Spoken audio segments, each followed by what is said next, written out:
sino para ruina de los oyentes. Sinceramente, tú lo que tienes es que decir que no contiendan. Yo te puedo leer un versículo que va mucho mejor allí, que está en Jacobo. Si quieres lo podemos leer un momentito. Muy bien, muy bien.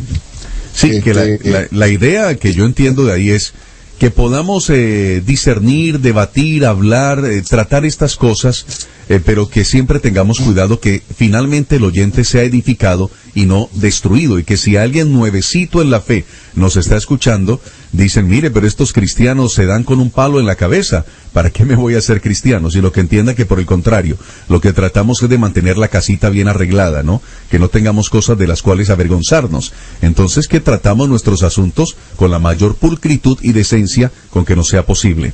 Pero usted dice que en Jacobo, que es el mismo apóstol Santiago en otras Biblias, me va a regalar un texto bíblico. A ver, ¿cuál sería? Bueno, yo no sé si es Jacobo o es Judas. Un segundo que lo estoy buscando. Es en Judas, en el versículo número 3. Judas no tiene capítulos porque no es sino un solo capítulo, y cuando hay un solo capítulo no se numeran. Para que haya uno es porque hay un 2. Entonces, el versículo de Judas número ¿qué? 3.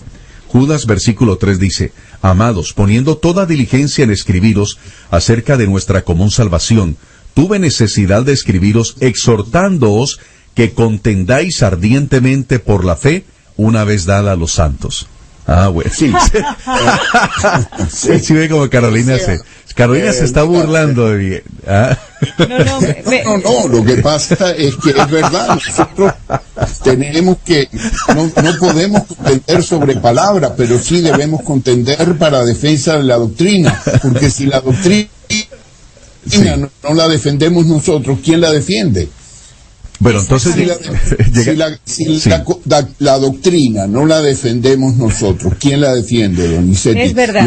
La iglesia es un baluarte de la verdad, es un baluarte de la verdad, es un fuerte, una fortaleza de la verdad. Si nosotros no defendemos eso, ¿qué vamos a hacer? ¿Qué vamos a hacer con las herejías católicas romanas? Por ejemplo, que dicen que Jesús es hijo de María. ¿Qué vamos a hacer cuando la iglesia cristiana evangélica acepta esa herejía? Y en la declaración de Westminster dice, y esto lo dicen teólogos de una categoría tan fuerte como la de Schaffer, dicen que Jesús tiene la esencia de María, y eso es un grave pecado. Eso es una cuestión de decir, de adjudicarle a la naturaleza de Jesús el 50% pecaminosa, es decir, que no tiene una sangre divina. Es decir, que Dios Padre no fue su padre y su madre, que fue solamente su padre. Es decir, que ¿cómo se llama? Melquisedec. Sí, señor. Era sin padre solamente, pero la palabra de Dios dice, Melquisedec sin genealogía, sin padre y sin madre. Entonces nosotros tenemos que defender, así yo quiera muchísimo a mi hermano Schaffer, tengo que decirle, maestro, usted aquí está pelado. Claro, ahora vamos a hacer lo siguiente. Tengo a 105 personas en este momento en el chat conectadas. A ver si les suena esto más conciliador, porque la Biblia no se va a contradecir. Por un lado, tenemos entonces que, dice Timoteo, que evitemos esas vanas discusiones. Cuando dice vanas es que no aprovechan para nada. Esas vanas discusiones que en lugar de alimentar la fe en la audiencia la destruyen. Pero en segundo lugar, también Judas nos está diciendo, hay que contender por la sana doctrina. Esté dispuesto a pelear, a defender. En cierto sentido, nos está diciendo que seamos apologistas. Y la apologética es la defensa de la fe. Y tenemos que defender la fe. Entonces, un término conciliador sería, estamos llamados a defender la fe, a pelear por la fe, a combatir y a dejar en alto los principios de la sana doctrina, pero teniendo siempre cuidado de hacerlo de manera tal que no destruya a la gente y no la deje confundida, sino que al contrario, sirva para bien de la gente, el bienestar, para que espiritualmente sean edificados y no destruir a los demás. ¿Está de acuerdo o quiere corregir algo? No. La autoridad la da solamente Dios para edificación. Yo, por ejemplo, no puedo contender sobre palabras u opiniones, pero sí tengo que decir, por ejemplo, que mi consejo directo que está en la Biblia y es producto de la experiencia, es que en la medida que usted oiga un evangelio no relacionado con el dinero, será más sano y más puro. En la medida que usted oiga y siga un evangelio no relacionado con el poder personal, con las ansias de éxito, de ser aceptado, sino que vea usted una humildad dentro de la persona que predica el evangelio con el ejemplo, como en el caso del hermano Díez. Yo lo conocí a él, yo lo conocí en su casa en Madrid, fui a verlo, y tiene razón lo que dice, tiene autoridad para hablar.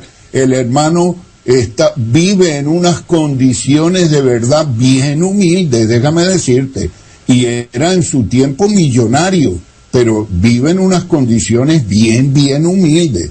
Posiblemente él esté un poco equivocado en cuanto a la misión de la iglesia aquí en la tierra, y esas cosas yo no las voy a discutir, pero el testimonio que él tiene, él es un hombre sincero, es un hombre que predica con el ejemplo. Entonces, lo que tenemos que enseñar son esas cosas, cosas que hemos recibido de legado, verdades fundamentales, como en el caso del hermano Ignacio Guevara. Son verdades conmovedoras que debemos defenderlas. ¿Frente a quién? Frente a la mentira, Donizetti. Es que yo los ejemplos que pongo los he puesto porque son seres mentirosos y perversos, son seres dañinos. Está bien. Esto está haciendo un daño terrible a los oyentes.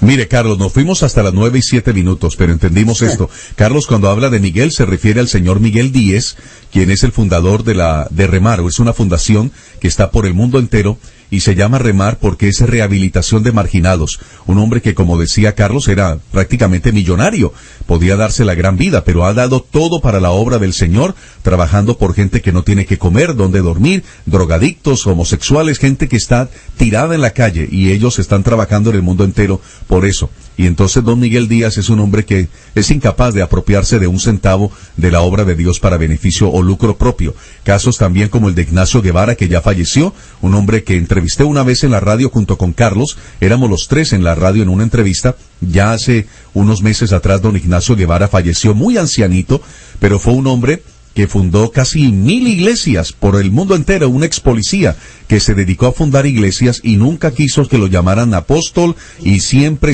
conservó su humildad, su integridad, y nunca se apropió de un centavo indebido. Acabo de conocer, por ejemplo, caso ahora cercano en Tandil, Buenos Aires, al pastor Sebastián Cáceres. 50 años acaba de cumplir la iglesia que él fundó en Tandil, Buenos Aires, y un hombre que nunca se apropió de un centavo de la obra, ni que trabajó por fama o por títulos, ni nada por el estilo, sino que él y su esposa Rosita dedicaron todo su amor a la obra del Señor y para servir al Señor que tanto aman. Y así pudiéramos citar muchos casos honrosos que nos inspiran, que son un ejemplo para nosotros. Bueno, Carlos, esto cada vez se pone más interesante, como que nos vamos calentando, como que vamos entrando esto se pone bueno. Ya 108 personas aquí en el chat en este momento, y como que va adquiriendo el color que a usted le gusta, me parece. Bueno, yo solamente puedo dar gloria a Dios por ello, y ojalá que Dios te dé, bueno, ora al Señor. Tenemos que orar mucho por Donizetti, Carolina. Claro que sí. Muy bien. Dice Jaime Fabián Pino Mera, ¿podríamos orar un ratito, porfa? Sí, necesitamos de verdad orar. Carlos, un abrazo para usted. Que tenga un excelente almuerzo. Saludos cordiales a todos los queridos radioescuchas de vivelaestereo.com. Sigan en contacto con nosotros.